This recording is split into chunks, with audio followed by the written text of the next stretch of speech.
Hi, welcome. Good morning. I'm Michelle Dion. I'm an associate professor of political science and the academic director of the Spark Center for Social Research Innovation here at McMaster University. I want to begin by acknowledging that McMaster University is on the unceded territories of the Haudenosaunee and Mississauga nations and part of the Dish with One Spoon Wampum Agreement. As we work, live, and play on these territories, we must keep in mind the ongoing effects of colonization, community struggle for self-determination, colonial state violence, and the recognition of Indigenous sovereignty. So this workshop today is the fourth in a series organized jointly by Spark and the Sherman Center for Digital Humanities with funding support from the Social Sciences and Humanities Research Council of Canada. Today, we're fortunate to host Juan Velasco for a session on visual perception and design principles for data visualization. This is the first of two sessions. The second session will be at the same time next week, and I will be putting in the chat a link to register for that session if you have not already done so. So Juan brings to today's workshop a wealth of expertise in information design. He was the art director for National Geographic previously in the 2000s, as well as the graphics art director for the New York Times. In 2001, he founded his own company, 5W Infographics, which provides graphics, data visualization, motion graphics, and information design training and consulting services for organizations all over the world, like us.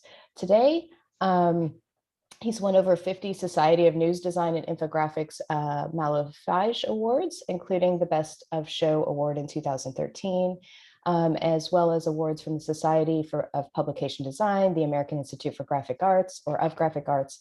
He was also a Pulitzer Prize finalist as part of a team of writers and visual journalists working for the New York Times. So Juan has indicated that it's hard for him to follow the chat while he's presenting material. So if you do have a question during the session, feel free to unmute yourself and speak up and ask before he moves along. I will also try to monitor the chat and give voice to any questions that you have in supporting Juan as he leads the workshop today. So thank you for joining us, and I'm going to hand it over to you now. Thank you so much. Hello to everyone. Nice meeting you. I'm here in Washington, D.C. And as Michelle mentioned, I do work in information graphics and data visualization for a long time now. And we're going to talk about some principles behind data visualization and why we visualize data, what we want to convey with those graphics. I'm going to go ahead and start sharing my screen, my presentation. Let's make sure that this is working. Okay, can you see my screen? Yes. All right, excellent. So perception and data visualization design principles. There is a lot to cover under that umbrella. Just a little bit about me, like Michelle mentioned, my background is not as a designer, it's as a journalist. So I have worked most of my career for news publications, and always with that goal of communicating information, sometimes complex information visually, to a large audience, to a large number of people. So I was at the New York Times, National Geographic, and now I have my own company and my own mask, of course.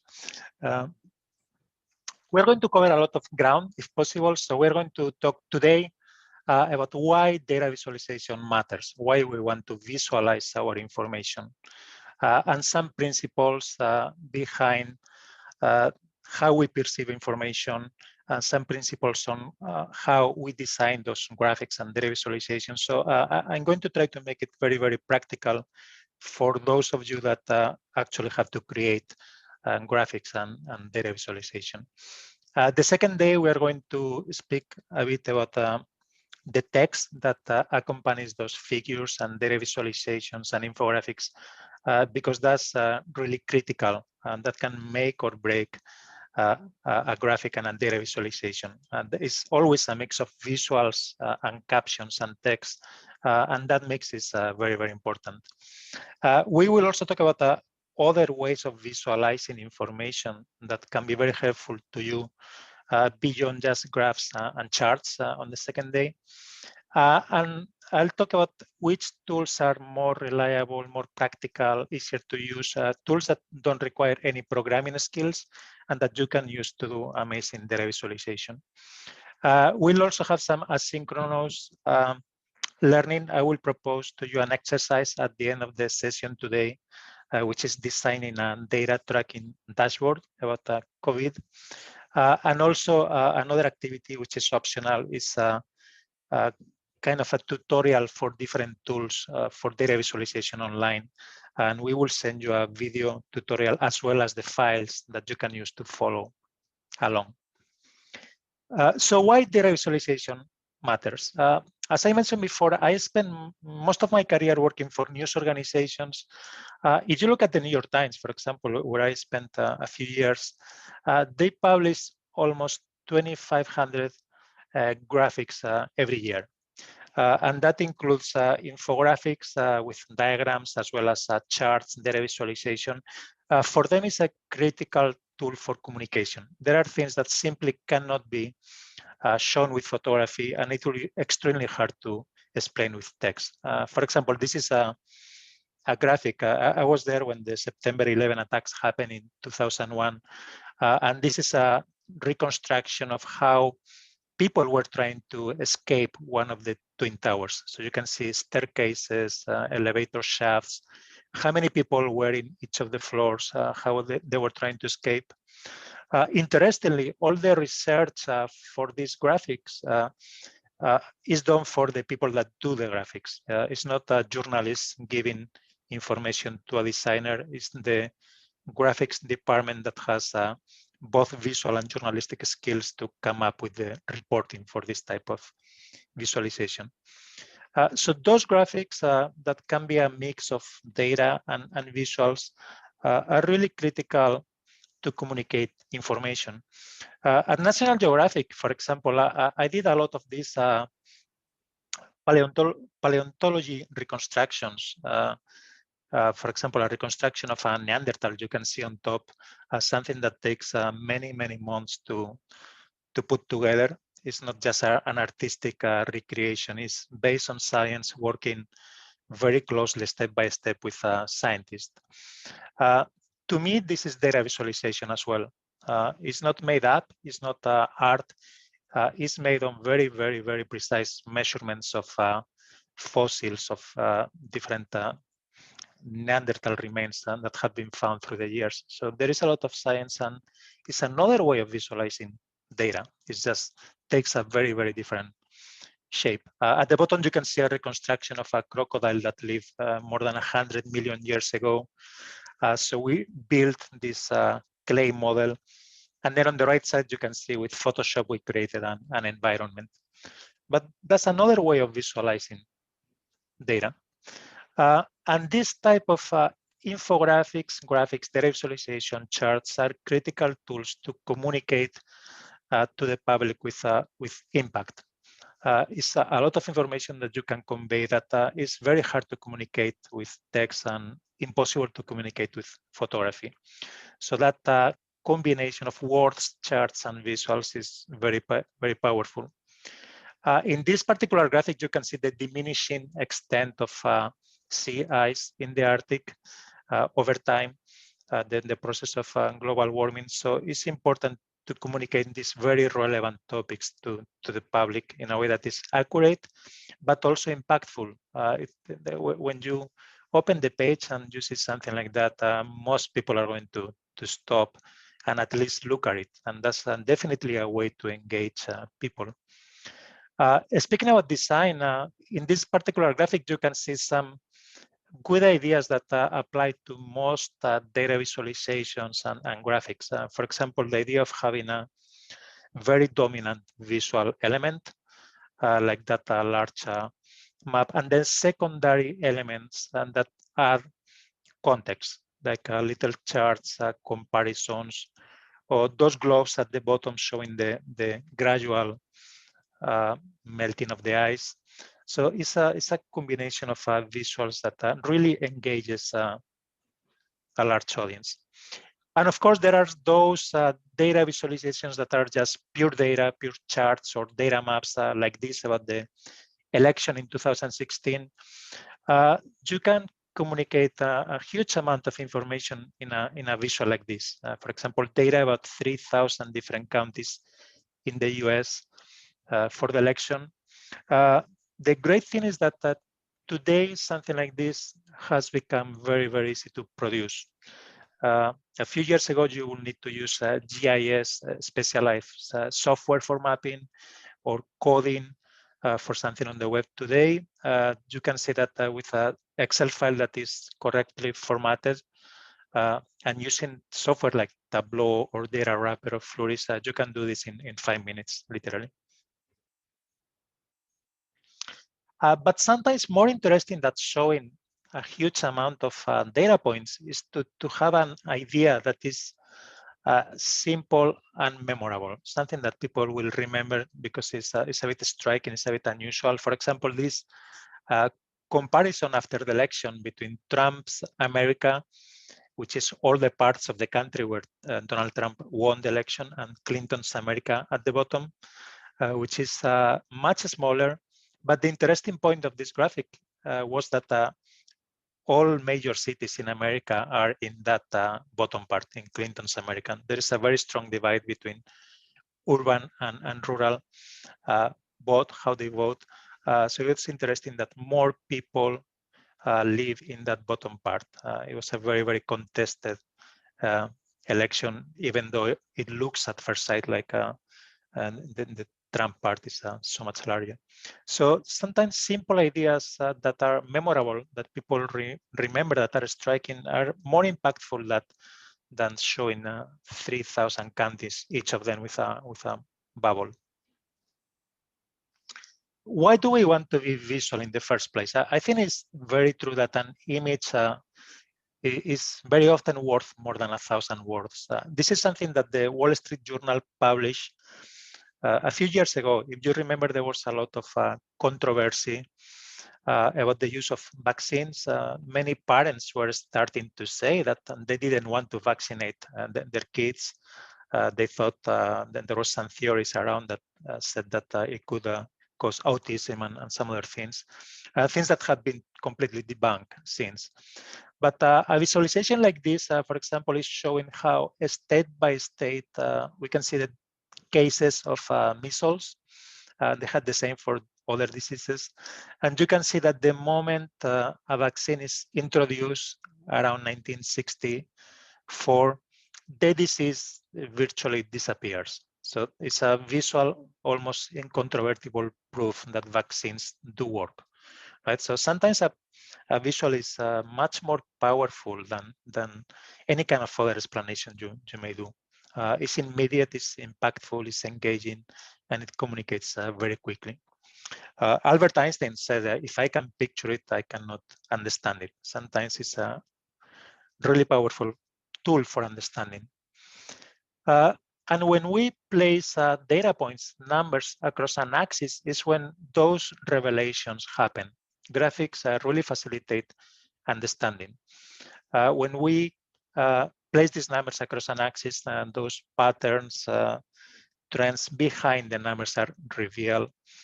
So you understand quickly that this is a super powerful tool. Something that I learned from news publications, for example, at National Geographic, we did a lot of focus groups with readers. The way people approach publication in print or online is they don't start reading in the first line and then proceed to read the whole thing. They first scan the whole thing, right? They scan by looking at headlines, then they look at photos and graphics, data visualization, infographics, because they are visual, they gather attention very early on in the process. For example, at National Geographic, only about 25% of subscribers actually do read the articles. They do look at the photos, and they also look at the graphics. So that means that it's a powerful tool for us to engage them in that content that they are not going to read necessarily. Even very committed readers, like subscribers of news publications, spend, for example, only 17 minutes per day on average reading the newspaper. So people don't have time. There is a lot of information out there. And we want to make sure that we have tools that are going to surface those messages in a way that is quick. And remember that people scan a book, a report, a publication visually first. They look at headlines and they do look at the graphics. So that's why sometimes those graphics and charts are an important tool to summarize the content of a publication. That's something we did a lot at National Geographic, like this couple of examples. A good graphic can stand alone and summarize a report or an article. So that's a way of how to think of graphics. I think that many people, for sure, are not going to read that report, the whole thing. So by having a 2 or 3 key visuals, infographics, they're going to, that stand alone, that means with their own headline and introduction as a standalone package, you can summarize the content of a publication for those people that will not read it. So those infographics summarize complex stories, they find the key message, and they present it in a way that is impactful. This is something I had to do a lot with my company. For example, that's a report from an organization, Inter-American Development Bank, 150 pages of text and a few charts. And I have to take that and produce just that you see on the left. And that summarizes the whole thing. It's a few key charts that we use for social media, for public outreach, just extracting those key points, right? Of course, it doesn't contain everything, but it's enough for most people, and especially if you are trying to communicate the main thrust, the main points of your report. That's something that is going to be very, very effective on the web, on social media. Just extract those key 5 or 6 thoughts and show them in a visual way. Something you can see here very clearly, another principle of design is a very restrained use of color. I'll talk a lot about color later on. If a graphic becomes a rainbow of different colors, you don't know where to look. So color should be used very judiciously in a restrained way that allows us to use just some more powerful bright colors to surface or to highlight those key messages. We also want to use visuals like data visualization and graphics because people need that variation in the pace of a publication. Visual variety stimulates curiosity. It facilitates that cognitive effort. When we have just column upon column of text, it becomes dreadful. It's very hard to look at a publication like that. So you need some tools that are part of the graphic design toolkit, the use of icons, summaries, quotes in different typography, sidebars, profiles, big numbers, and also the use of graphics. So there are different tools in the visual toolkit that can make a publication that may be complex into something much, much more engaging for anyone. The problem is that we need graphics, but there are so many bad graphics out there. There are so many that I'm a collector of bad graphics. And here are some examples that I love. Look at that, and completely unnecessary and bizarre illustration. And this kind of thing is commonplace. You see very, very bad graphics everywhere. Distraction, things that are completely unreadable. Things that are inappropriate, like this pie chart showing disconnected things that don't add up to 100%. It's bizarre, and there are many, many, many of those out there. Look at the one on the left. That's the perfect pie chart. Or the one on the right. This I was impressed by this. It says, "What is the best part of the Super Bowl?" Yes and no. So the reply doesn't have anything to do with the question. And of course, 73% is the small part, 28% is the big one. They don't add up to 100% either. So don't do that, of course. This is the winner. It's my favorite. Look at this pie chart. So a lot of bad graphics out there. We need to be careful. And speaking about scientific information, by the way, this is a website you can visit. It's called WTF Visualizations. If you want to see many examples of bad charts and visualizations, this is the place to go. It's enlightening and fun as well. One source of bad graphics is the scientific community. I'm sorry to say that, but I think it's the truth. The nightmare of scientific papers. So one part of the problem is, of course, information complexity. We see many of these charts in scientific research papers that confuse not only the general public, they confuse the scientists themselves because there is part of it is complexity of data, but part of it is just poor design. It's poor design choices. So working for academic publication doesn't exempt you from being clear. Things like this are just nonsense. No one can really extract any meaning. So there is of course, you need to communicate that information, but maybe in the general article in your paper, you can do things that are more of a visual storytelling, more simple points. And then if you need to include all your data, you can do that in the annex, or you can do that in different ways. But sometimes you see in the middle of one of these papers, graphics that are simply unintelligible for anyone, I think, including the scientists.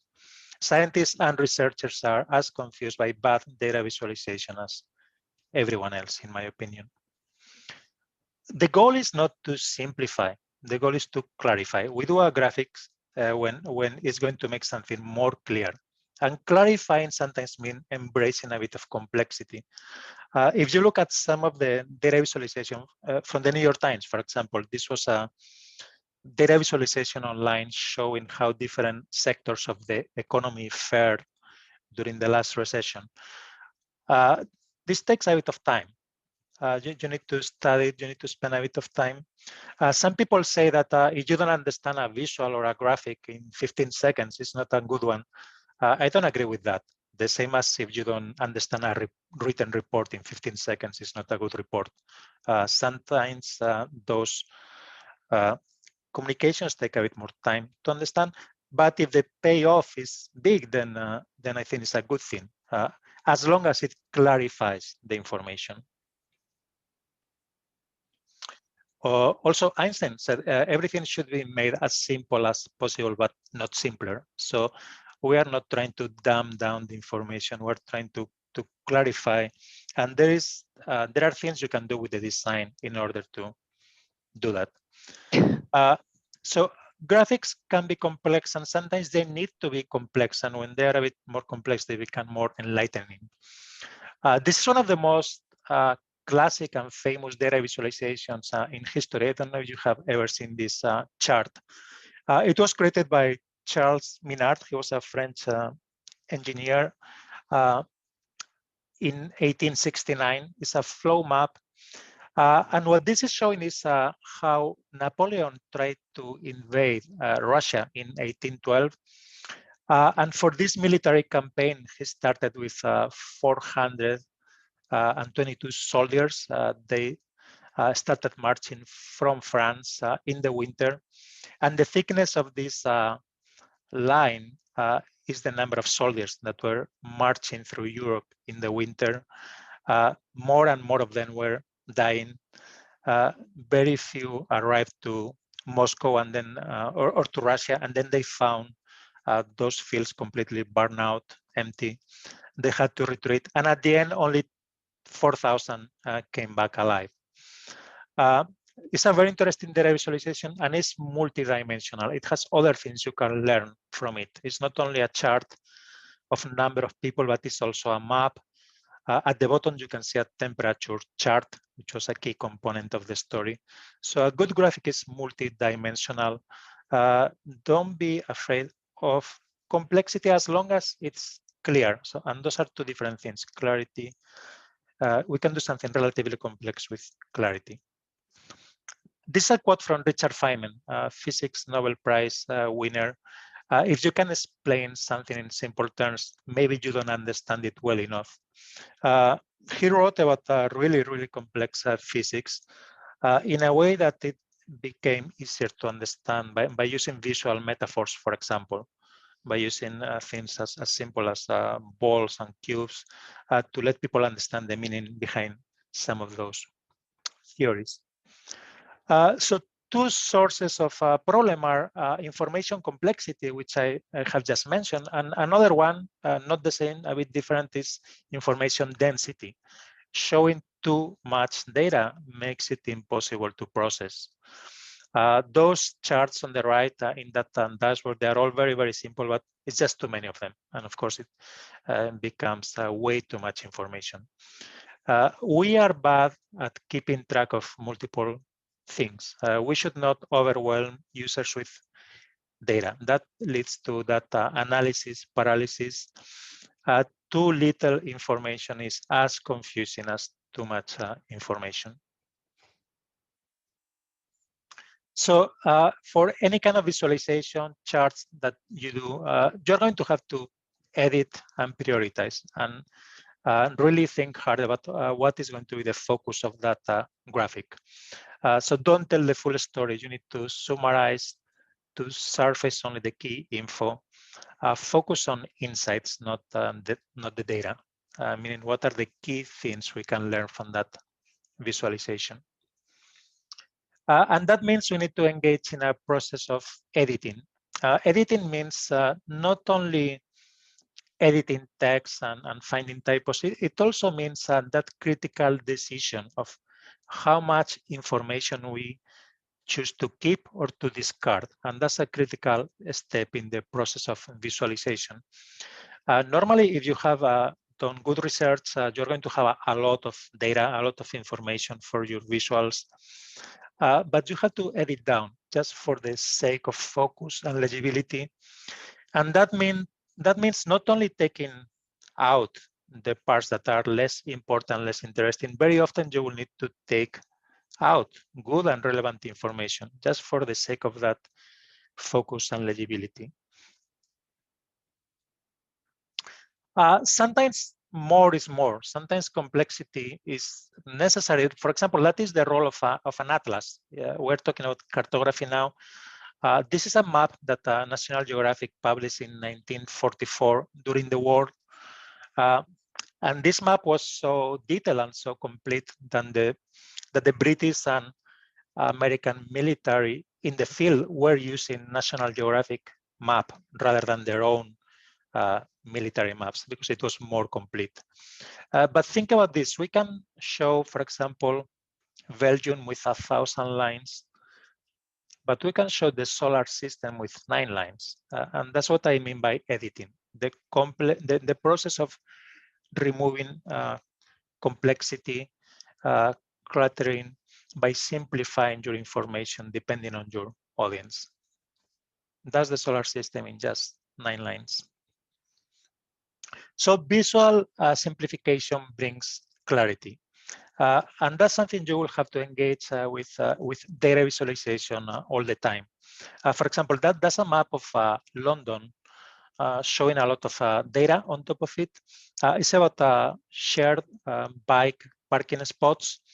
The circles that are in blue are those parking spots that are full during the day. That means that people commute into the center of the city to work in offices, and those parking slots become full.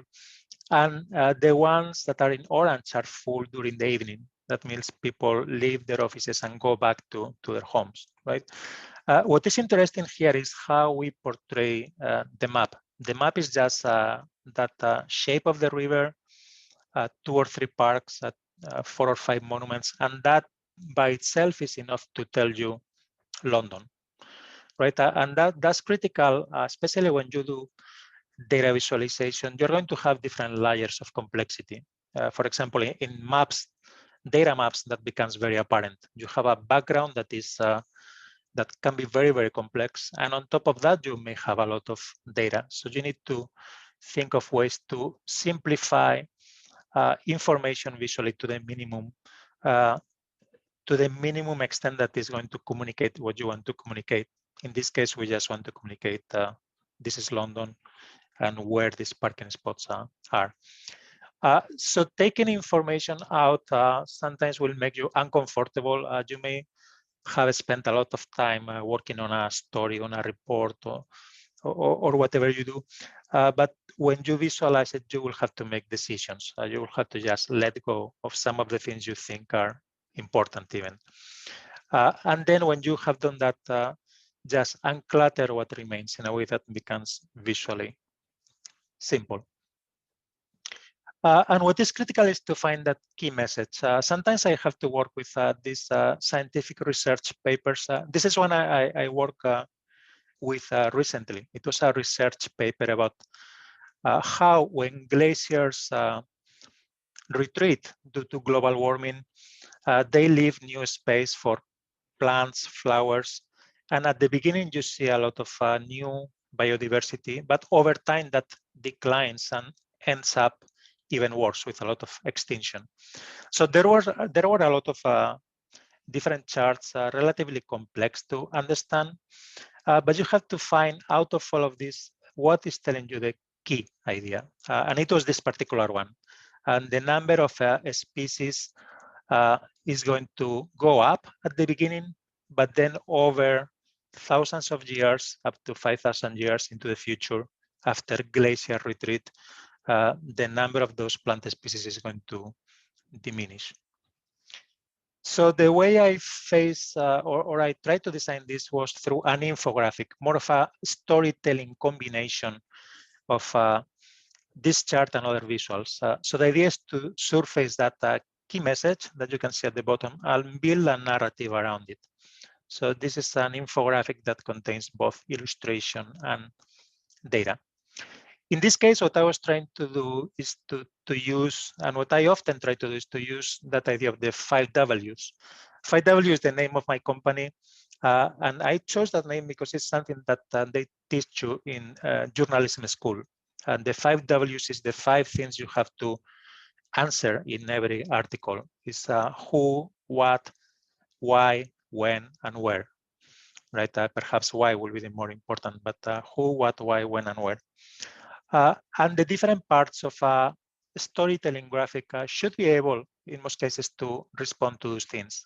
Who and what in your headline. You need to have a proper introduction, setting up the story, explaining what this graphic is about, why we are doing it, who is involved, what is happening. Elements that provide context, like this map of where these glaciers are located, when, where, how it has diminished over time, why the process of melting of the ice, how new plants appear in stages. Also, we have to make it relatable. That means showing specific examples. It's not just enough to say some plants are going to go extinct. Which ones, right? Real examples. And then that key message, we are going to have some increase in diversity, but then extinctions. Winners and losers. And that's what many people in data visualization call a big ass number, which is to show those big numbers as something that is memorable, just one number that makes sense of everything, something to remember, right? So that's more of a visual storytelling process around that chart. That's another graphic. We did this for an investment bank. In any kind of a storytelling graphic, the idea is to find an idea, to find an angle to tell that idea, and then to find a structure to tell that idea. For example, this is showing how different investors in the stock market can be classified in different types. Some people stick to the market all the time without taking the money out. They don't panic even during recessions. Other people, when there is a big recession, they will take their money out. The person on the right is panicking constantly, is taking money in and out all the time as soon as the stock markets takes a little dip. And you can see that's how they're going to end up over a long period of time. And the person that didn't move has more money. Right? So in this case, the idea was to show that investors should not drop out of the market during recessions. That's the key idea we want to communicate. And the angle to make this more relatable is by showing personal stories. I could very well do just the chart that you can see there, but by having those people with little interesting faces, it becomes more personal, more relatable. It's a story you want to engage more because you want to find yourselves as one of these three types of people, right? And you want to see what will happen to you. And the structure is more of a function of the design, how we're going to organize this graphic. First, we introduce three types of investors on the top, and then we see what are their outcomes and we compare them, right? So it's a clear structure, introduce the people and compare what happens to them. And we need to provide context as well. These are personal stories, but we need to relate those stories to what happens in the stock market overall. So those arrows that go down show recession times. So we can compare and see what they were doing during those recessions. So that we always need to enable that context and comparisons. And finally, we need to insist on what is the bottom line, what is the key message. We can do that through the headline. The headline by itself can summarize that story. And on the second day, we'll talk a lot more about how the text we have with our visualization is critical to facilitate understanding. And then, or you can have something like this bottom line that summarizes in one phrase what we are learning from this graphic, right? So those are key little things that really facilitate understanding when visualizing information. And then we need to talk about information accessibility. Information needs to be relevant, of course, to the users and relatable. First, you need to know very well, of course, what is your audience, right? Is it experts and insiders? Is it policymakers? Is it scientists, the general public? And you need to tailor the narrative and level of complexity to that audience. Something that I insist a lot on is testing those graphics and visualizations with someone that represents that type of audience. When I was working in newspapers, I will show the graphics I was working on to my wife or to my mother, to friends, someone that were representative of a general audience, to make sure they understood it quickly. And that's important because when you are very engaged in creating a visual, you get it, it's your visual idea, it's your graphic, but especially with visual things, the second you show it to someone else, they may not get it as well as you do. And the speed of understanding is very important. And of course, information that is relevant to that audience is even more important.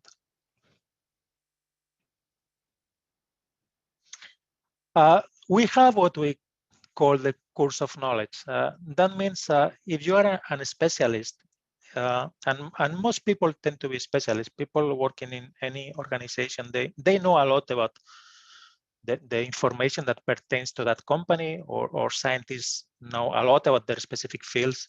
And sometimes that knowledge is bad. I mean, they know too much to be able to explain it with clarity, right? This is a problem often with scientists. When I was at the New York Times, I was working at the Science Times section. So very often I had to interview scientists, and some of them had real problems to explain things with clarity. So they're very attached to their data and to the visualizations they have created. And it's hard for them to understand that they're making a lot of assumptions that there are things that people don't understand, technical jargon, what are the intermediate steps that they are not explaining that maybe assume for scientists, but not for the general public. That's the course of knowledge. Sometimes we know too much for our own good, and we need to step back and see how the reader is going to look at that information. For example, even charts that are relatively simple to understand for specialists, like a population pyramid, like this, showing different age groups with males and females on two sides. For some people, that's hard to understand. So sometimes we need to do some sort of explainer or some sort of a meta graphic showing what these shapes mean, why they are important, how different shapes mean different stages of evolution in a country. A country like Japan that has a lot of older people has a very different shape than a developing country. So that type of explanation to avoid that course of knowledge is very important. And also important is to make that information relatable. Finding an angle that makes the story more relatable, closer to the reader. An idea for that, for example, is to make it more visually literal, not just bar charts and pie charts, but showing the real thing. For example, at the bottom here is a graphic we did showing how much sugar an American consumes in one day, 22 teaspoons. So rather than showing a chart or a bar, we thought, let's just show the real thing. Let's put 22 teaspoons of sugar on a table and photograph it, and then it becomes much more relatable, much more impressive. Or on top, you see something we did for nature, how many threatened and endangered species there are, and there is one dot for each of them. So that's the actual number, the visual representation of those species. It's literal in a way that makes it more engaging and relatable. More of this, you can see on the left side, that's how many people were arrested during the recent protests in Hong Kong.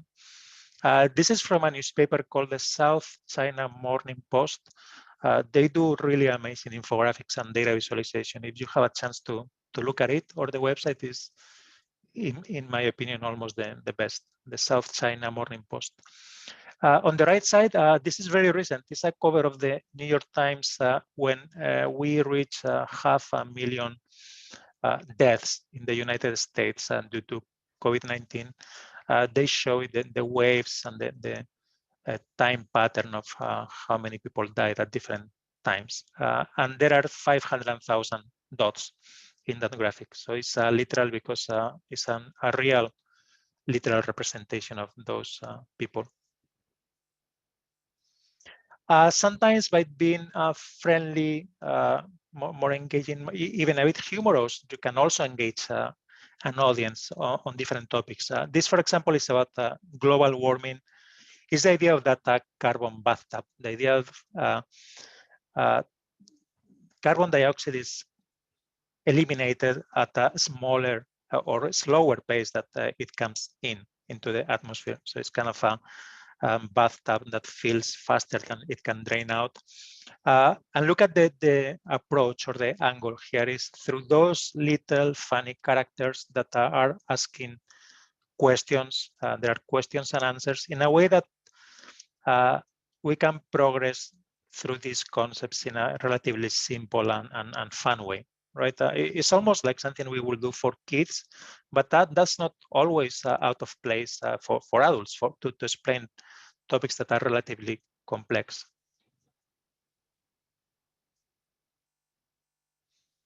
Other ideas to engage the public. People are always interested in compare things what they know.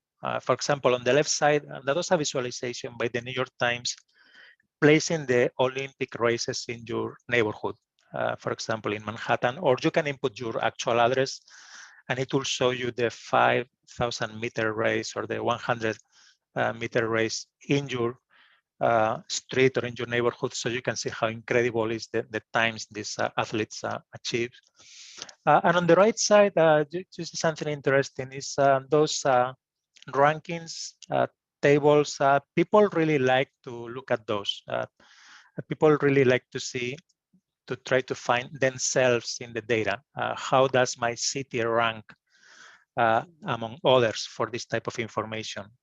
For any kind of topic, people find these rankings very, very interesting.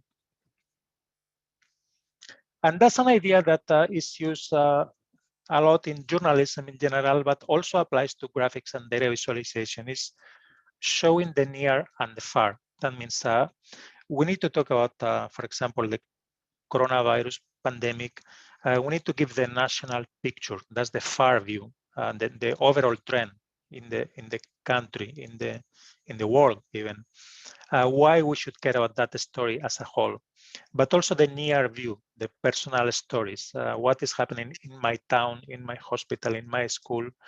And there is a lot of types of data that lend themselves to that type of division. You can show the overall trend, but also find personal little stories that are going to make it a lot more relatable or more approachable. So for example, in written articles in journalism, that's a classic arc, that world plus character, meaning you start with the overall trend and then you start finding examples that make it more approachable. Or it can be the opposite. You can see, for example, at the New York Times, they typically start an article with an individual, with a personal stories, and then they extrapolate from that to tell us what is the general trend. The same for data visualization. We should explain what is the trend in the US for COVID, but what is the trend in Montgomery County, Maryland, where I live, right? What is happening in this small area? So people are always engaged by that. Let me know, of course, if you have any questions at any time, just speak up, please. So let's focus a little bit on charts. Something that is very interesting when you look at charts is the three most commonly used types of charts are those three you can see here: the bar chart, the pie chart, and the line graph or fever line. What is interesting is that all three that we still use the most today were invented by the same guy, William Playfair. He was a Scottish engineer, a political economist, and he was also a spy for the government. He came up with the idea that seems so obvious today of plotting numbers across an axis and see what was the visual revelation found by doing that. So today we still use those the most. Sometimes I think that people tend to stop paying attention to those simple charts because they are so commonplace. But if we do them, of course, we need to do them well. We need to think about what type of chart we are going to produce. And we are always going to have multiple options, of course, for any kind of data set. For example, you see here 5% number on the bottom right of that visual. And all of those are correct ways of visualizing those numbers, ways of visualizing those numbers. So each data set has a limited number of chart types that are correct to use. It's not a matter of taste whether I use sometimes a pie chart or a bar chart, but normally you have more than one option. And from those correct charts that can be used for a data set, we need to strive to find the most revealing. For example, if you see these two pie charts compared to each other, that's how music preferences have changed over 2 decades. It's very hard to find differences in those two pie charts. We are using area to visualize data, and that typically will de-emphasize differences visually. That's a quote by Edward Tufte. He wrote a very, very important book, The Visual Display of Quantitative Information. He's a professor, or was a professor in Harvard. He said the only design worse than a pie chart is several of them. Many people in the data visualization community hate pie charts because they think I'm kind of in between, but I think there are better options because we are showing area is not the most intuitive way to show information. There are other ways we could visualize this. That's what we call a slope chart. I think you can see the trends much better here. What goes up, what goes down over time, 2 moments in time. So always we need to try to find from all those correct types of charts we can use for a data set, what will be the most revealing. The quality, if you search in Google for infographics, you will see a lot of things that look like that. The quality of a graphic is proportional to the quality of insight it provides. And these graphics contain almost no insight at all. It's just decoration. It's just a lot of drawings, big isolated numbers. And the problem is that the designers spend much more time on the decoration than in finding what is the essence, what is the substance behind this information. It's way too much information. It's pure decoration. If you remove all these icons, the amount of information you have is still the same, meaning they don't do anything. It's only when we plot data across an axis, most typically when we start finding those visual revelations. So that's just decoration. A number by itself doesn't mean anything. So that's bad. Always we need to think a number compared to what, right? Always to provide context. A number by itself means very little. We know that a number is relevant or irrelevant, big or small, improving or getting worse when we find comparisons to put that in context. That means we need to compare that number with a similar number in a similar category, or compare that number over time to see how it's evolving. So a number like that becomes almost just like a decorative element. It doesn't have much information. So one number, so what? So we need to compare. We need to find those comparisons to put it in context. And I think the idea is not just show data, but show what are the insights behind that data. For example, on the left side, you see a sketch, candidates hired by a company, and it's just giving us data, total applications, open, rejected, hire. On the right side, you see a bit more insightful. Is what are the trends over time? Are these numbers getting better? These applications, are they getting worse? So when we see those trends over time, those numbers start to become more meaningful. So introducing a time dimension very often is going to bring you much better insight. You can see, for example, here on the top is the cumulative number of cases of COVID-19 in the US. This is from a few months ago. And you could see how New York City looks horrible. It's a huge bubble.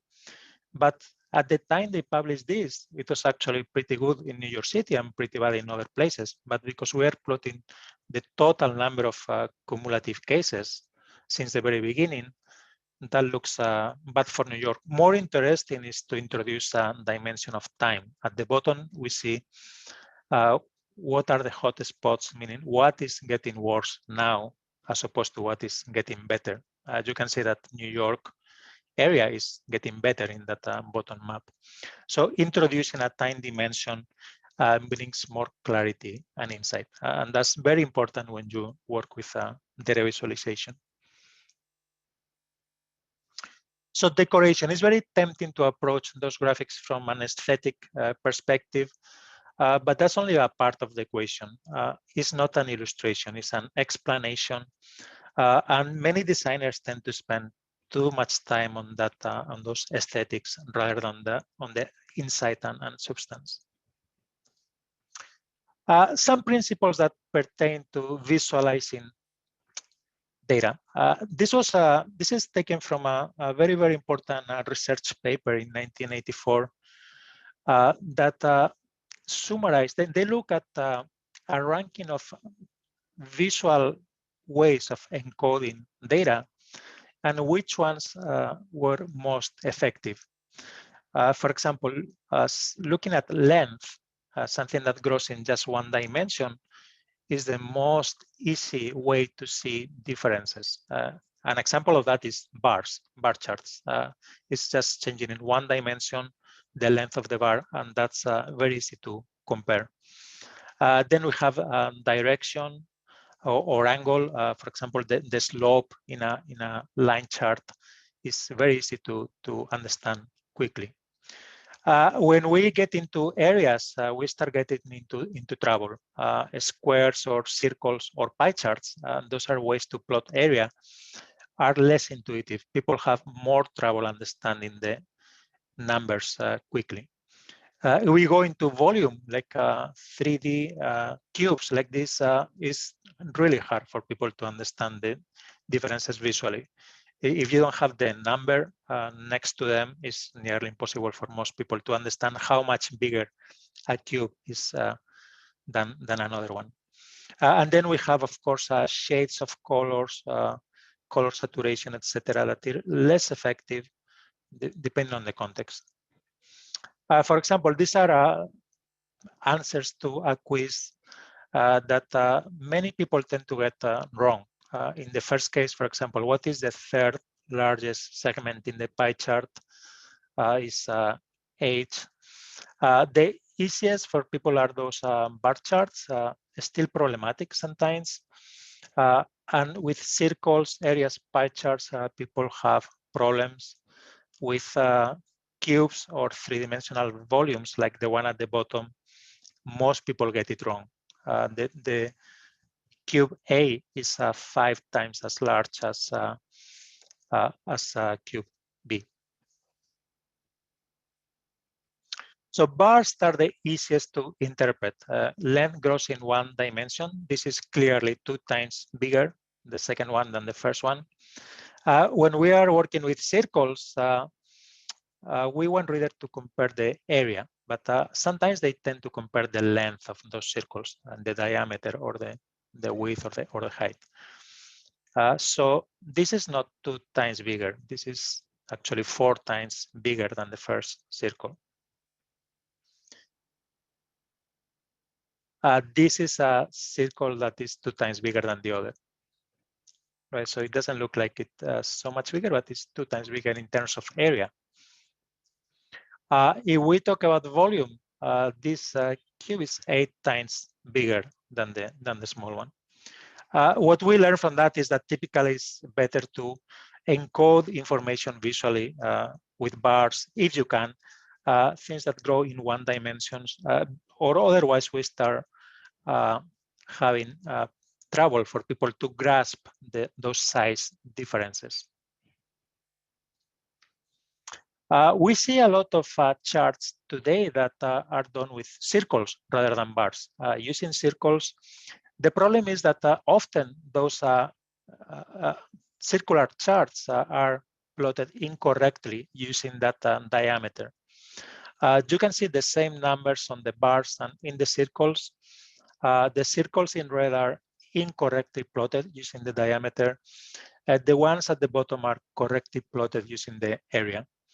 What we can see clearly here is that when we plot area, the visual differences are de-emphasized. It's easier to see differences with the bars.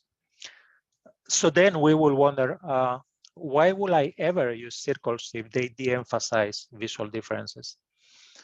Well, there are cases where you may want to use those circles. For example, when you have very large and very small numbers in the same data set, those are a good visual solution. For example, you can see on the top, that's the budget for different government departments in the UK. We have numbers that are very small circles, and numbers that are very big. That's impossible to represent with bars because to contain the big bars, the small ones will disappear from the page. They will be too small to visualize. So because we de-emphasize difference, sometimes circles are good to represent big and small numbers together. Also in maps, they are a good idea. It's not a good idea to use bars on top of a map because with bars, we need a common baseline to make them comparable, to compare the height. And of course, if they are scattered around in a map with no common baseline, it becomes much more difficult. Circles don't have that problem. They can be anywhere on a page and they are equally comparable. They don't need to be anchored in a bottom. And that means that pies are not always a good solution. It's typically preferable to do, for example, percentage bars is another way of representing percentages, but just with a bar. Another perception problem, something that is widespread in the scientific community, is the use of this rainbow scale, which is a problem. And you can see that color scheme in a lot of scientific visualizations in different fields. The problem is that it's not intuitive at all. For example, normally we tend to see the brightest colors as representing peaks and darker colors as valleys. And in this case, in this scale, that light blue, the light yellow are in the middle of the scale. There's no intuitive way of knowing either whether blue is larger than red, green is larger than blue. So it doesn't make a lot of sense, but it's very, very widespread. Today, we see more and more in the scientific community an effort to try to come up with a more intuitive color scales. For example, you have those two on the right side. They are called CVDs and VRIDs. The last one is kind of a mathematical or computer computation that came up with this color scheme that seem to work better to be more intuitive for users. Also, we have the problem of color perception depending on what is surrounding that color. For example, that's a classic visualization. If you look at those squares A and B, they are actually the same color, the same shade of gray. It looks incredible, but they are the same color. But just because we have that context of the shadow, we still try, it's a visual illusion. So that context around the color matters and becomes a problem often when we have many colors that are close to each other in this type of heat map, for example. So our perception of color is influenced by other nearby colors. You can see on the top that strip, the 4 small rectangles are all the same color, but because we have different, a gradient background behind them, they look very, very different. And that becomes a problem with these heat maps. Those squares with the little star are also the same color. So we need to be careful with this type of visualization.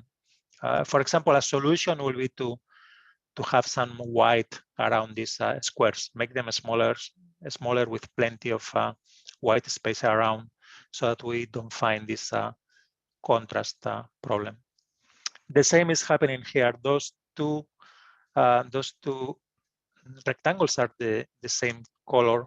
On the top left is not actually that light one, is the one above it, the dark one. That's the one I wanted to highlight, sorry.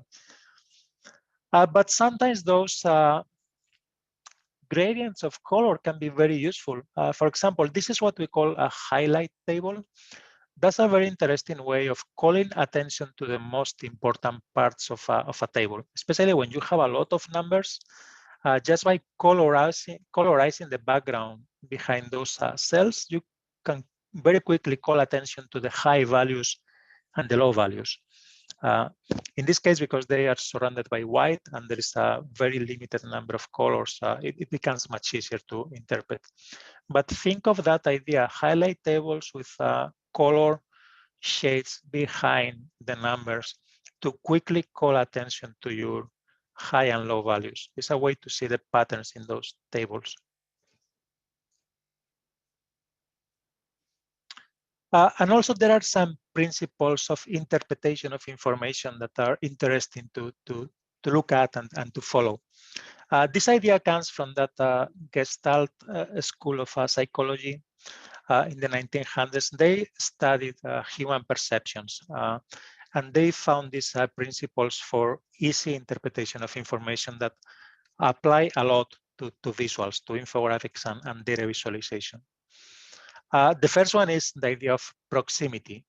Our brains are going to easily group multiple elements or forms together that are located near other. Just by having them close to each other, people are going to group that as a unit of meaning. Similarity, when you see similar shapes, similar colors, similar orientations, our brains are going to try to correlate, to find similarity, and to also mentally group those elements. And if you think of it, white space is an important part of this theory, because white space separate things and make things that belong together be much easier to interpret as a group. Another principle is enclosure. We perceive that objects are part of a group if they are surrounded by a border. Closure on the right, when a figure is incomplete, our brain is going to create regions and fill in those missing elements. So those three are still going to be seen as circles, and we are also going to be seeing that triangle. I applied that principle, for example, in this visualization a few years ago for National Geographic. These are odds of dying of different causes. So you can see the size of the circles is your odds of dying of a particular cause, like heart disease, 1 in 5 people, cancer, 1 in 7. And the large circle is your total odds of dying, 1 in 1. And of course, that's an incomplete circle. It's just a portion. But due to the principle of closure, people understand very quickly the overall size of that circle, and they can still compare. Continuity, things that are aligned are seen as a part of a series, are part of a group, and things that are connected by a line as also being seen as part of a group. So those are ideas that apply to how we design those visualizations, especially when we want to make connections with lines, with alignments, with shapes, colors, etc. If we are thinking then about what type of charts are we going to use for our visualization, there are some very good resources out there. For example, these are two I recommend: databizcatalog.com and databizproject.com, where you can find kind of the complete catalog and explanation of different kinds of charts that you can do for your data. So depending on what you want to convey, such as comparisons, proportions, relationships, hierarchy, this will give you options and also explain how each of these different charts work. So those are good resources to find out what type of chart will be ideal for your data. So you can see in those websites whether you, I mean, this goes a bit beyond the scope of this workshop, of course, depending on what type of relationships in the data, what types of charts are more appropriate. I can send you this presentation later on if you guys want to refer to it. When we look at that whole catalog of data visualization tabs, we need to remember that, of course, people are used to simple types of charts, and some of those charts are going to be correct, but difficult to understand for most readers. That's one of many examples, that spider chart. Not so hard, but many people find problems interpreting this type of visualization. So bear in mind that the options are multiple, but the ones that are going to make sense for your readers are not so many. A chart that is not a basic chart, but that is really powerful is the scatter plot. So it's something that I recommend because it can be very powerful. It's a way of finding what are the relationships between different data sets. That's what we call correlation, how much a variable is affected by another. For example, if we have life expectancy in different countries in one of the axes, and GDP, which is a measure of how wealthy those countries are, in the other axis, we can see a relationship. The more wealthy the country, the more life expectancy in that country. So those scatter plots are really interesting to find relationships between data sets. And visually, they are very powerful also because there's a lot of things that you can encode in this type of visualization. The horizontal position, how much GDP in this case, the vertical position, life expectancy. The color in this case is showing us different continents, and the size of these bubbles is the population of each of those countries. By adding that trend line, we can see clearly what is the growing trend or the positive trend or correlation between those two variables. So those are very useful. This is a document that we have sent you already, or we're going to send you, and you can spend time on this on your own. But these are, I try to make practical recommendations for the do's and don'ts of those three most commonly used types of charts, the pie chart, the bar chart, and the line graph. So take a look later on. Some examples. For example, with a pie chart, it's a good idea to always be consistent, to start those at 12 o'clock and then sort from big to small clockwise. Some ideas on how to use color on those. I think it's a bad idea to compare pie charts to each other. Not only we are using area that de-emphasizes differences, as we mentioned before, but because we have, for example, that yellow portion we are interested in different angles of rotation, it becomes disorienting. On the right side, you can see what we call a percentage bar. I think that's easier for comparisons. That's a better way of representing percentages. So take a look at this, please, on your own time. And you can see in the third page for each of them, alternative designs for them, for pies. These are bar charts. Also some ideas on spacing, orientation. Something very important here. The scale in a bar chart needs to start at 0. There is no other way of representing a bar chart correctly. So it's not the same for a line graph. You don't need to start at 0, but in a bar chart, you need to start at 0, or otherwise you are misrepresenting visually the proportions between all those bars. A line graph is a bit different. For example, imagine we are trying to plot the fever of a patient in a hospital with a line graph. It may go from, I don't know, 99 to 102 degrees. If we plot that from 0, you will see an almost flat line on the top. We don't see much variation. So it's better to start a line graph as high as it will allow you to show meaningful variation, right? For example, start it at 95 to 105, so you can see really spikes going up and down. You see variation, and you are not misrepresenting the data, because what matters in that line graph is how things move up and down, as opposed to bar charts where you have to see the complete bar from 0 to the top. Ideas, alternative designs for bars, of course, the circles or even those word clouds, which is playing with typography, having different type size to represent numbers in this case. And line charts, one idea that is interesting is in that example at the bottom, I try to avoid keys in charts. You can see on the right side at the very bottom, a key for the chart.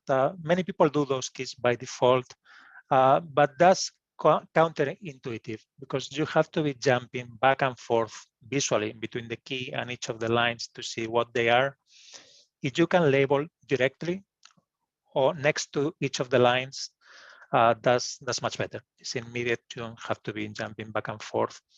Sometimes it's difficult because of space constraints, but if possible, try to labeled directly. And another thing that is interesting is the idea of small multiples. Sometimes if you have 5 or 6 or 7 lines in a line graph, it becomes just too hard to understand. So a better idea is to use what we call small multiples, which is several small individual charts that still refer to the same vertical scale, vertical axis in this case, so they remain comparable, but at least we avoid the confusion. So again, take a look later on to this document to see some do's and don'ts for those typical visualizations, pie charts, line graphs, and bar charts. Other things to be careful with projections. If you are going to show future data, you need to make sure that visually it's going to be different. These were done in around 2010, so they were showing projections into the future. So make sure you have a different color, different style for the line, because that's not real data. That's a projection. And also try not to extrapolate too far into the future, because the farther you go into the future, the more uncertainty. At some point, I remember at National Geographic, we stopped doing projections for global warming trends or sea level rise, for example, because there were different groups of scientists with very, very different projections and estimates, and it became just too disorienting. There was no consensus, and the farther we go into the future, the less we know, obviously. By using the incorrect visual encoding methods or designs, we can distort our data. And that means, for example, critically, never use perspective or any kind of 3D effects in charts. You're going to distort the data. So even if some people may think that something like that can be beautiful, it's just distorting your numbers. So then there is no place for that in charts. Or for charts that are drawings at the same time, that are illustrations. You see that very often, but it's a problem. You're going to be distorting the data. And also, if you're going to do any kind of illustration, you need to have good quality of illustration. And most of these are badly drawn, very cartoonish. The problem is at the end, readers tend to not associate this type of representation with serious information. And then you will lose credibility. So you can have a straightforward, clean chart that, in my opinion, also looks beautiful. And next to it, you can have an illustration. You can have some art, something engaging. But don't mix both, because the major problem is you will distort your data.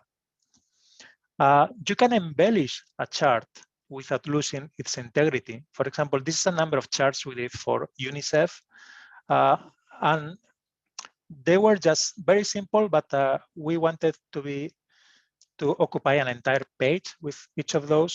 So by applying a bit of design and color and icons, they become much more engaging, but still the data itself is represented in a very straightforward way. There's no perspective, no 3D. So we can embellish, but not distort. There is data distortion, and there is also data distraction. For example, avoid clutter. Too many grid lines in a graph is going to make the data harder to see. So unclutter your design, something that I will talk more about on the second day. Unclutter your design as much as possible.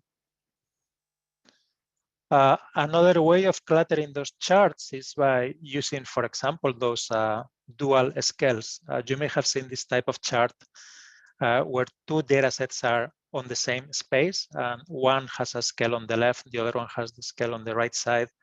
That's always a problem. There is no reason to do that. Saving space is not a reason. It becomes just very confusing. The only reason why we will do something like that is when, for example, at the bottom example, those two data sets are very, very strongly correlated, and we want to see that correlation. Another problem with scales that I see sometimes is you may have two charts that are completely correct by themselves, but when you put them next to each other, it's sort of a visual lie. You can see on the top how the first chart shows an increase of 100% from 20 to 40. The stock B on the right is a 20% increase from 100 to 120, but those lines have the same slope. So intuitively, we think it's the same type of increase when it's not. So we need to make sure that the range in those scales indicates the same type of growth. And then when we plot that correctly next to each other, we see how that slope is helping us more interpret the actual growth. Careful with logarithmic scales. That's always a problem for most people. A logarithmic scale, as you know, is when we have a scale that grows in uneven intervals. For example, it goes from 1 to 10, then 100, then 1,000, then 10,000. So they are not even increments. Those are used a lot in science, even in finance, but they catch most readers by surprise. People don't understand the type of scale very well. They confuse people, and people tend to look at the data, at the lines in this case, and think that it's just a linear, regular progression when it's clearly not, right? So that's always a problem. They are used often in science graphic, and there is a use to them. A logarithmic scale is going to allow you to include values that span many orders of magnitude. You can show the small numbers and also the big numbers in the same place. For example, this is a graphic about exoplanets, and it's showing over 3,000 data points. And in this particular case, we want to focus on the planets that have a small amount of mass. And it's impossible to do that with a conventional scale on the left side. But when we use a logarithmic scale on the right side, we can see those small mass planets, and we can also see the very, very, very big mass planets at the bottom of the scale. So there is a use to them, but if you are going to use it, you have to explain very prominently in your graph what the scale is doing. Because otherwise it will catch people by surprise and it will confuse people. Readers don't expect this kind of style. And another point I want to make about scales, something I see all the time, is graphics where the data is growing along the vertical axis, but however, the design is very horizontal. And the problem with that is that when we do a horizontal graphic like that, we are de-emphasizing the growth, the differences in the data. If we have the numbers growing on the vertical scale, then it's a much better idea to make those scales vertical in a vertical layout. We will see differences much better. So the growth is to be found along the vertical scale in all these charts, so make them more vertical. So those charts, when we are designing charts, we need to think of all the elements we need to have in there, elements that are essential. And that's the scaffold of a graphic. You always need to have a headline. You need to have a proper introduction paragraph. You are going to have or to need a descriptive kind of subhead that tells specifically what the chart is showing. You need to specify the type of units you are using in that chart. And at the bottom, you will need things like notes. Often, you need to have a source line, always specifying where the information is coming from. And even a credit. Those are elements that are necessary in most charts. Is that a scaffold that we cannot avoid because they communicate critical information. And then, of course, in that gray space is the chart itself. This is a page of a style book for graphics that I created for an organization. So, and just also see how the space in between elements is very clearly specified. If you're going to produce a lot of charts and graphs, you should have some sort of a style guide specifying all these things. What is the typography that you are going to use consistently every time for these type of elements? And also the chart itself that goes into that gray part needs its own scaffold, its own common, always present elements, like what is the unit name, what is the how you are going to use those tick marks, grid lines, etc. Those are things that are necessary for understanding. All right, so I think this is a good moment to finish, and also because it's already time. And the next day, the second day, we're going to talk about a specific, it's a top 10 rules for design of graphics and data visualization, things that are going to be very, very practical if you start working on this. The thing I want to do now is, let me go a bit further in this presentation.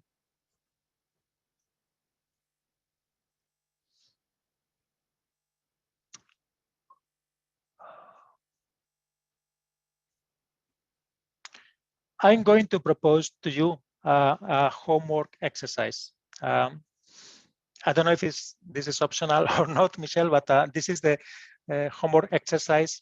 What I'm going to propose is that you design a data tracking dashboard for COVID-19. And you have seen many of these in newspapers. Just try to design your own. And that means I estimate the time for this will be about 1.5 hours. It's just a pencil sketch. Try to look at some existing dashboards online. You can go to the New York Times, you can go to the CDC. Any major news publications have this type of dashboards. And then decide what types of charts, maps, or other visual elements you think are going to communicate better for your readers. What is the status right now? It can be, you can make it about vaccination also, not cases or vaccination, or both if you want, but think about what is the relative importance and hierarchy between those visual elements. You may have a map that is big, small charts around it. The interesting part about this is how you decide what type of visual and how you combine them to tell a story. So maybe with 5 or 6 different elements to show what is happening now in a clean, quick snapshot. You can email those to me or to Michelle, maybe. And then during the week, I'll look at that, and we'll have a critique session next week. Some examples of that will be something like that. Imagine that's a pencil sketch showing, this was for students in Singapore, incidents in different parts of Singapore. You can do it about your state or your region or your county or your country, number of cases and charts, how you combine these things, right? And we'll talk about dashboard design on the second day, and how to combine some of those visual elements in a way that is more impactful and informative. The second thing that I'm going to propose to you is we're going to send you a video. It's taken from one of my workshops, and that's a tutorial on how to start using some of this really interesting software for data visualization online. So these are exercises that you can follow along with some Excel and CSV files we're going to send you. Watch the video, and these are free programs. They require no pay. 2 of them are just web programs, so you can just go to the website.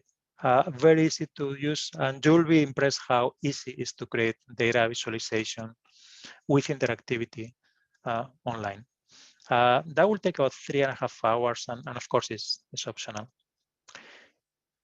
All right, so that's all for me today. I don't know. I hope I didn't bore you, and I don't know if you guys have any questions. Thanks, Juan. Before we get to questions very quickly, I know some people probably need to leave, but I have put in the chat multiple links to register for next week, to get access to the data files, to the video. We also have an email that is ready to go and will go out to you this afternoon with all of this information as well. And I apologize for the mix up with the links that you got in the reminder this morning. That was my fault. And we're going to double check everything for next week. So if you have a question and can stick around for a few minutes, if Juan's willing, I think we do have, potentially a few minutes for questions. I have a question. So is it true that I read in a few places that one graphic or one chart should focus only on one idea or convey one idea? Do you support this suggestion? I do. I mean, I mentioned before that a graphic should clearly have a focus. If you try to have a graphic that tries to explain too much, at the end you're going to lose that reader. A graphic should be simple enough that is memorable, that people will remember what is the key message you are trying to convey. Typically, you can only show one idea with one chart, but I think the graphics should be very focused. And that's the problem I mentioned before. Sometimes when you do research for data visualization and graphics or for writing, you are going to come up with a lot of information, more than you want to use, because you are going to very quickly face that idea of information density sooner than you think. Yeah. So those graphics need to be very focused, and typically people will not remember more than one key message. Yeah, the reason I'm asking, because when you have when you showed that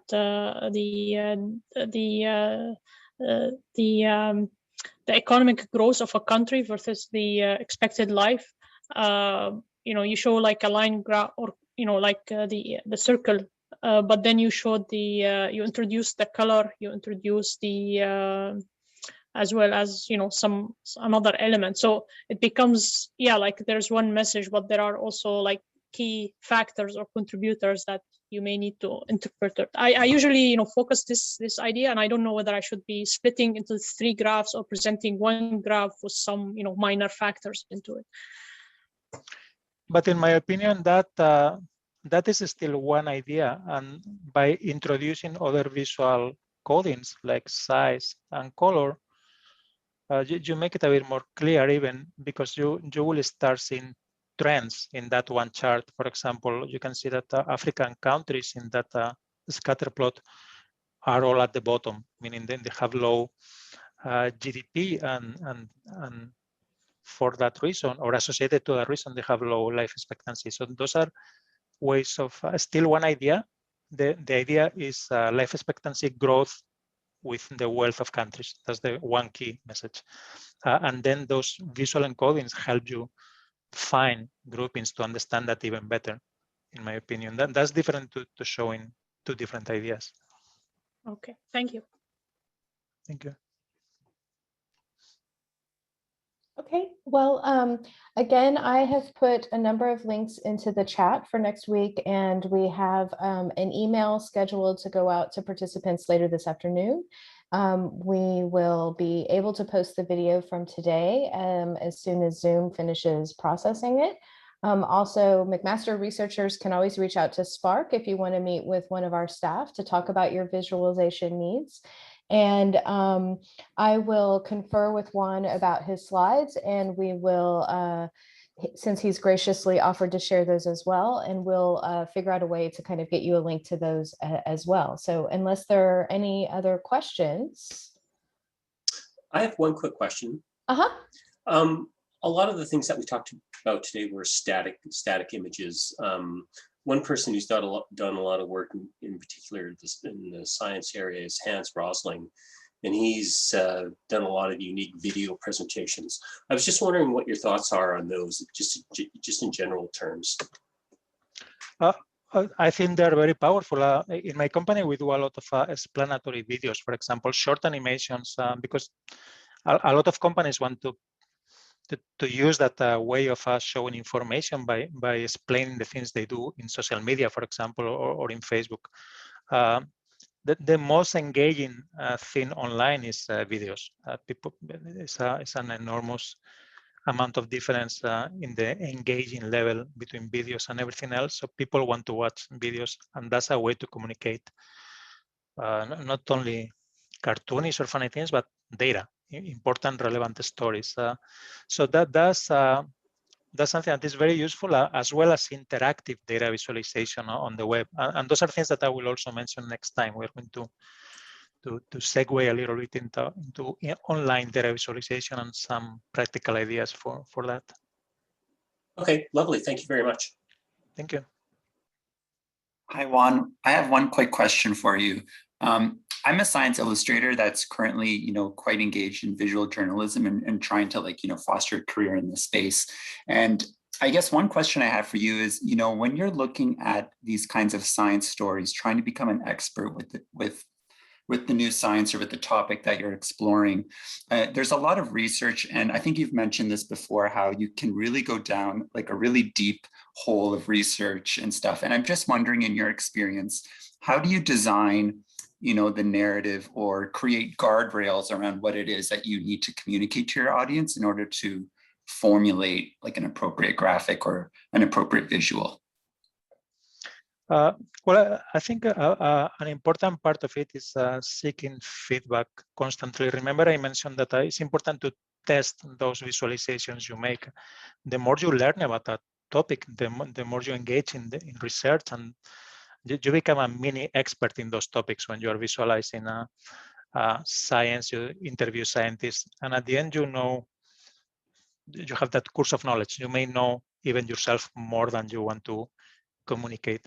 But by testing those graphics with other people that represent that type of audience, and that's a very good and interesting filter, because sometimes you think it's super clear and people just don't get it when you show it to them.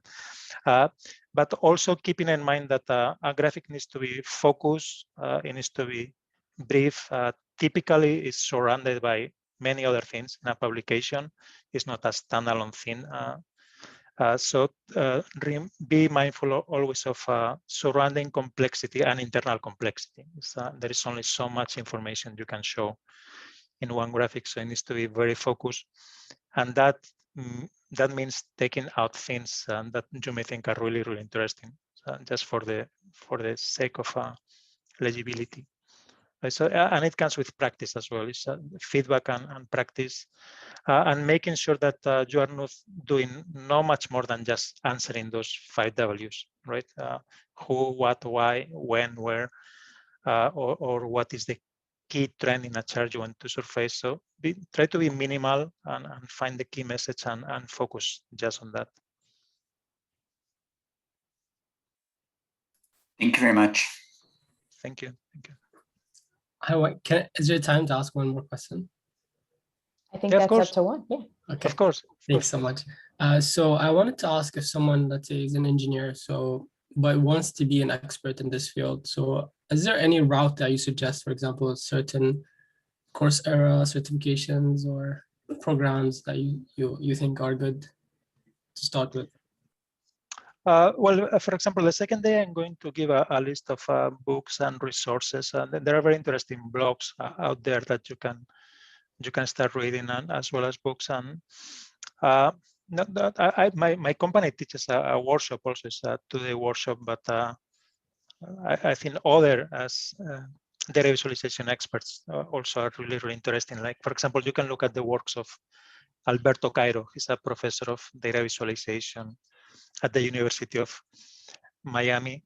And the second day, I will try to give all those resources, especially books. I mean, I didn't go to any school for data visualization. I think most of it is learned by reading and practicing yourself, right? But seek those websites, books to get you started.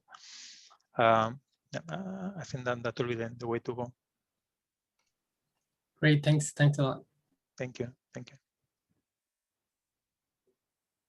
Well, thanks everyone for joining us today, and you should get another email from us soon with many links and resources and tools, and we hope to see all of y'all next week. So thank you very much, Juan, for joining us. There's obviously a lot of interest, and it was a lot of information and a great resource for all of us. Thank you.